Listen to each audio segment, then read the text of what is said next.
ಹೋಳು ಬಣ್ಣದ ಸೌತೆಕಾಯಿ ತೊಗೊಂಡು ಇದನ್ನು ಸಿಪ್ಪೆ ತೆಗೆದು ಈ ಥರ ಹೋಳುಗಳಾಗಿ ಹೆಚ್ಕೊಂಡಿದ್ದೀನಿ. ಇದನ್ನು ಒಂದು ನೀರುಳ್ಳಿ ಒಗ್ಗರಣೆ ಮಾಡಿ ಅದರಲ್ಲಿ ಬೇಯಕ್ಕೆ ಬಿಡ್ತೀನಿ. ಇವಾಗ ಈರುಳ್ಳಿ ಕರಿಬೇವು ಹಾಕಿ ಈ ಥರ ಬೇಯಕ್ಕೆ ಬಿಟ್ಟಿದ್ದೀನಿ. ಒಂದೆರಡು ಉಪ್ಪು ಸಹ ಹಾಕಿದ್ದೀನಿ. ಇದು ಬೆಂದಾದಮೇಲೆ ಇದಕ್ಕೆ ಒಂದು ಮಸಾಲೆ ಮಾಡಿ ಹಾಕಬೇಕು. ಮಸಾಲೆಗೆ ಏನೇನು ಹಾಕಬೇಕು ಅಂದರೆ ಒಂದೆರಡು ಬ್ಯಾಡಗಿ ಮೆಣಸಿನ್ಕಾಯಿ, ಧನಿಯಾ, ಒಂದೆರಡು ಕಾಳು ಮೆಂತೆ, ಆಮೇಲೆ ಹಸಿ ಕೊಬ್ಬರಿ, ಒಂಚೂರು ಹುಣಸೆಹಣ್ಣು, ಈರುಳ್ಳಿ, ಬೆಳ್ಳುಳ್ಳಿ ಇವಿಷ್ಟು ಚೆನ್ನಾಗಿ ನುಣ್ಣಗೆ ರುಬ್ಕೊಂಡು ಈ ಥರ ರುಬ್ಕೊಂಬರ್ಬೇಕು. ರುಬ್ಕೊಂಡು ಹಾಕಬೇಕು. ಹಾಕಿ ಅದಕ್ಕೆ ಮತ್ತೆ ರುಚಿಗೆ ತಕ್ಕಷ್ಟು ಬೇಕಾದ್ರೆ ಉಪ್ಪು ಹಾಕಿ ಸ್ವಲ್ಪ ನೀರು ಸೇರಿಸ್ಕೊಳ್ಳಿ. ನೀರು ಸೇರಿಸ್ಕೊಂಡು ಈ ಮಸಾಲೆ ಒಳಗೆ ಒಂದು ಚೆನ್ನಾಗಿ ಕುದಿಯೋಕ್ಕೆ ಬಿಡಿ.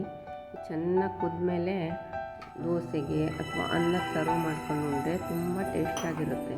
ಬಣ್ಣದ ಸೌತೆಕಾಯಿ ಸಿಪ್ಪೆನೂ ತೆಗೆದಿದ್ದೀನಿ, ಟೊಮೆಟೊನೂ ಹಾಕಿಲ್ಲ, ಬೇಳೆನೂ ಹಾಕಿಲ್ಲ.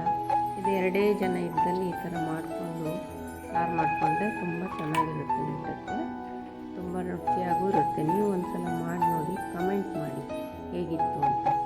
ಕಮೆಂಟ್ ಮಾಡಿ ಹೇಳಿ. ಮತ್ತು ಸಬ್ಸ್ಕ್ರೈಬ್ ಮಾಡಿ, ಲೈಕ್ ಮಾಡಿ, ಶೇರ್ ಮಾಡಿ. ಈ ಥರ ಚೆನ್ನಾಗಿ ಕುದಿಸ್ಬೇಕು ಮಸಾಲೆ ಒಳಗೇ. ತುಂಬ ಚೆನ್ನಾಗಿರುತ್ತೆ ಊಟಕ್ಕೆ. ಎರಡೇ ಜನ ಇದ್ದರೆ ಬೇಳೆ ಹಾಕಿದ್ರೆ ಸಾರು ಖಾಲಿನೇ ಆಗೋಲ್ಲ. ಇದು ಬೇಗ ಖಾಲಿ ಆಗುತ್ತೆ. ತುಂಬ ಚೆನ್ನಾಗಿರುತ್ತೆ, ಟೇಸ್ಟಿಯಾಗಿರುತ್ತೆ. Thank you friends.